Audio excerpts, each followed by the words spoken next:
क्या ये लोग ये नहीं जानते कि जो कुछ ये छुपाते और जो कुछ जाहिर करते हैं अल्लाह को सब मालूम है?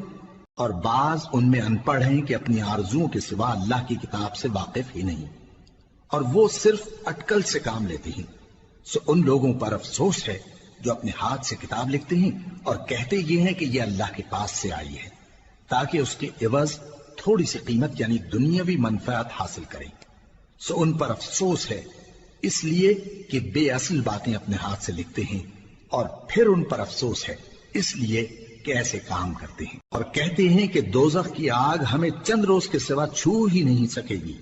इनसे पूछो, क्या तुमने अल्लाह से इकरार ले रखा है कि अल्लाह अपने इकरार के खिलाफ नहीं करेगा, या तुम अल्लाह के बारे में ऐसी बातें कहते हो जिनका तुम्हें मुतलक इल्म नहीं?